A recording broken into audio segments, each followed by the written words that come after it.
নমস্কাৰ পুনৰবাৰ স্বাগতম সেউজপ্ৰেমী বন্ধু-বান্ধৱীসকল নতুন এটা ভিডিঅ'লৈ আশা কৰোঁ আপোনালোক সকলো কুশলে আছে ময়ো ভালে আছোঁ মোৰ এই সেউজীয়াবিলাকৰ সতে আপোনালোকক পূৰ্বতে আমাৰ ঘৰৰ এই চোতালখন মানে মোৰ কাৰণে মোৰ এই অকণমানি স্বৰ্গখন আপোনালোকক দেখুৱাইছিলোঁ আৰু সেই ভিডিঅ'টোত আপোনালোকে ইমান সুন্দৰকৈ সঁহাৰি আগবঢ়াইছে তাৰ কাৰণে আজি মই আপোনালোকক ধন্যবাদ জনাইছোঁ আৰু লগতে এই স্বৰ্গখনত মই সৰু সৰু কিছুমান সালসলনি আৰু নতুন কেইটামান উদ্ভিদৰ প্ৰজাতি সংগ্ৰহ কৰি সংযোজন কৰিবলৈ চেষ্টা কৰিছোঁ সেইখিনি আপোনালোকক আজি দেখুৱাম আৰু ইমান মৰম লগাকৈ চাওকচোন এই লিলিয়াম কেইপাহ ফুলিছে এই ৰংবিলাকে যেন ক'ৰবাত আমাক এমুকুৰা হাঁহি পিন্ধাই থৈ যায় নহয়নে বাৰু খুব ভাল লাগে এগ্ল'নিমাৰ প্ৰজাতিসমূহ মই আপোনালোকক দেখুৱাম বুলি কৈছিলোঁ আৰু সেই এগ্ল'নিমাৰে কেনেধৰণৰ প্ৰতিপালন বা যত্ন কৰিলে আমাৰ বাগিচাত আমি শুৱনি কৰি ৰাখিব পাৰিম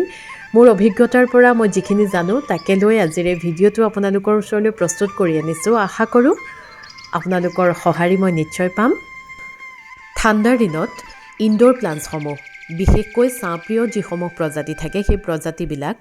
সঁচা অৰ্থত যদি ক'বলৈ যাওঁ কেৱল পাতৰ সৌন্দৰ্যই হৈছে যাৰ প্ৰকৃত অলংকাৰ তেনেধৰণৰ প্ৰজাতিবিলাকক আমি প্ৰায়ে দেখোঁ পাতবোৰ পকি পকি তললৈ সৰি পৰে গছজোপা লঠঙা হৈ যায় পাতবোৰ শুকাই যায় বা পাতৰ যিটো উজ্জ্বলতা যিটো সৌন্দৰ্য সেই সৌন্দৰ্যখিনি ক'ৰবাত হেৰাই যায় ঠাণ্ডাৰ দিনত আৰু এই সময়খিনিয়েই হৈছে এনেধৰণৰ প্ৰজাতিবিলাকৰ কাৰণে এটা কঠিন সময় আৰু এতিয়া ফেব্ৰুৱাৰী মাহ সোমোৱাৰ লগে লগে এই প্ৰজাতিসমূহ শুই থকাৰ পৰা পুনৰ ঠন ধৰি উঠিবলৈ আৰম্ভ কৰে আৰু পুনৰ ঠন ধৰি উঠাত আমি কেনেকৈ অৰিহণা আগবঢ়াব পাৰোঁ কেনেধৰণৰ কিছুমান সৰু সৰু প্ৰতিপালন কৰিব পাৰোঁ সেই বিষয়ে যদি আমি ভালদৰে জানি লওঁ তেতিয়া আমাৰ নিজৰে সুবিধা হয় আৰু এইখিনি হৈছে মোৰ প্ৰিয়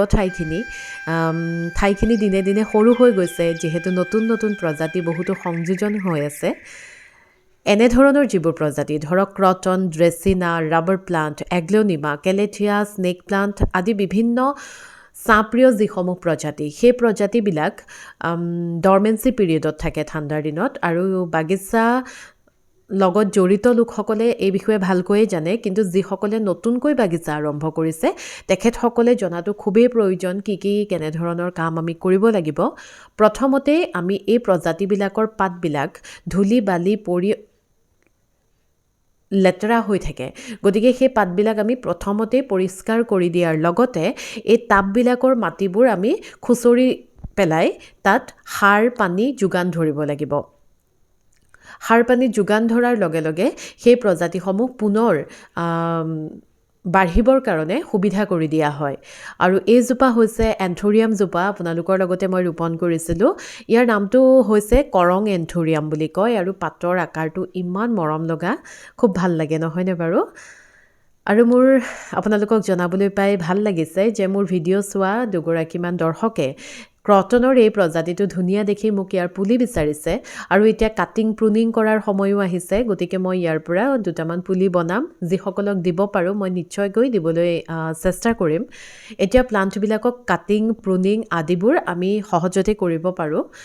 তাৰ লগতে এইটো নতুন এটা প্ৰজাতি মই সংযোগ কৰিছোঁ বাগিচাৰ কাৰণে ড্ৰেছিনাৰ এটা প্ৰজাতি খুব মিহি মিহি মৰম লগা এটা পাতেৰে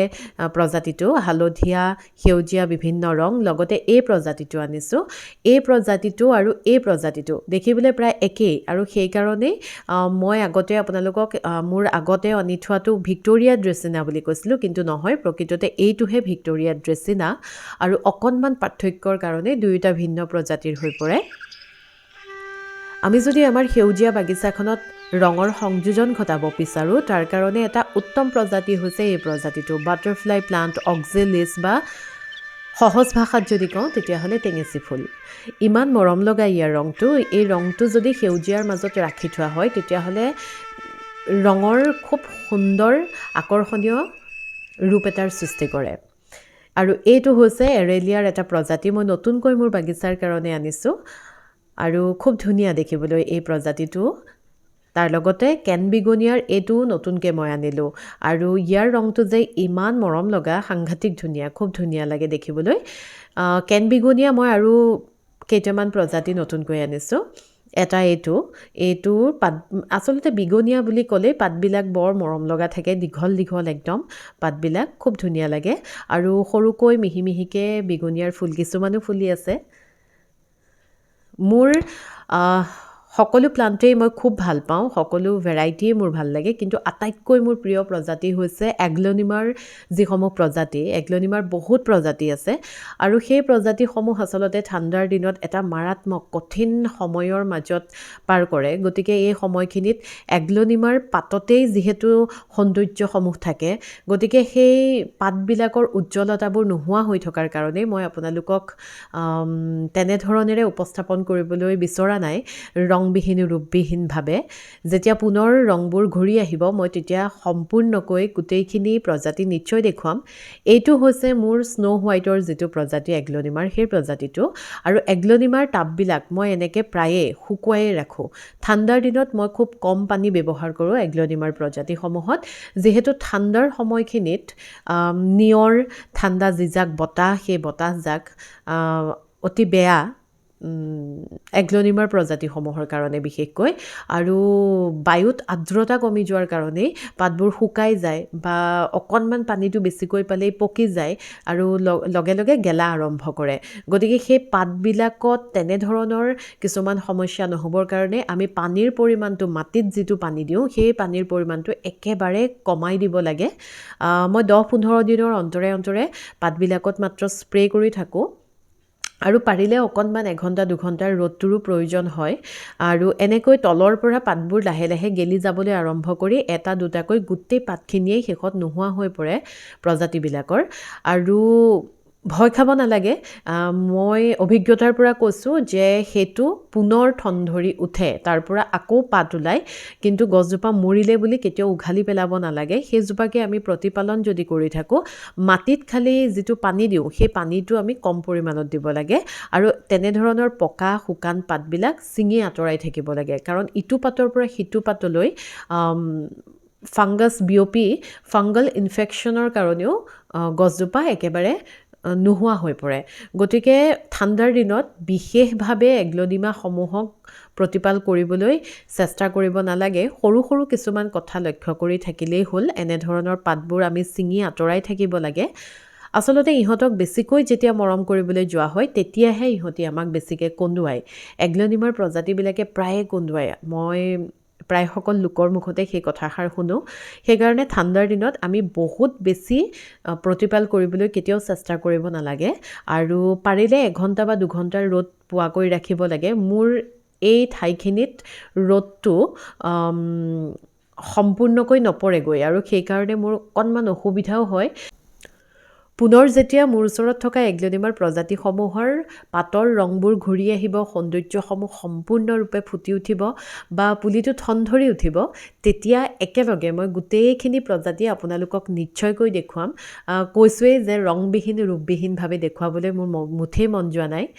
আৰু আজি মাত্ৰ মই থুলমূলকৈ আপোনালোকক কেনেধৰণৰ সৰু সৰু কিছুমান প্ৰতিপালন কৰিলে ঠাণ্ডাৰ দিনতো পুলিসমূহ ভাল হৈ থাকে তাৰ বিষয়ে জনাবলৈ চেষ্টা কৰিলোঁ বিতংভাৱে যে মই কি মাটি প্ৰয়োগ কৰোঁ এগ্লনিমাৰ প্ৰজাতিত বা কি সাৰ দিওঁ সেইখিনি মই আপোনালোকক নিশ্চয় একেলগে গোটেইখিনি লৈ এটা ভিডিঅ'ৰ জৰিয়তে জনাম এতিয়াও মোৰ 10টামান প্ৰজাতি ICUত থকাৰ দৰেই কিন্তু মই আশাবাদী যে সেইকেইটাৰ পৰাও মই আকৌ এটা পুলি পাম গতিকে সেইকেইটা মই তেনেকৈ ৰাখি থৈছোঁ উঘালি পেলোৱা নাই মোৰ ভেৰিগেটেড যিটো মিনি চান্দনীৰ প্লাণ্ট আছিলে আপোনালোকক সেইটো মই আগতে দেখুৱাইছিলোঁ সেইটো মই এতিয়া গ্ৰীণ হাউচৰ কাষত তক্তা এখনৰ ওপৰত ৰাখিছোঁ যিহেতু তাক ৰ'দৰ প্ৰয়োজন হয় গতিকে আজিলৈ ভিডিঅ'টো ইমানতে সামৰিব বিচাৰিছোঁ যিহেতু যথেষ্ট দীঘলো হৈ গ'ল যিসকলে ভিডিঅ'টো সম্পূৰ্ণকৈ চালে আপোনালোক সকলোকে জনাইছোঁ অশেষ ধন্যবাদ নতুনকৈ চোৱাসকলে অনুগ্ৰহ কৰি ছাবস্ক্ৰাইব কৰি ল'বচোন আপোনালোকৰ এটা ছাবস্ক্ৰাইবে মোক যথেষ্ট উৎসাহিত কৰে ভালে থাকক কুশলে থাকক চিৰসেউজীয়া হৈ থাকক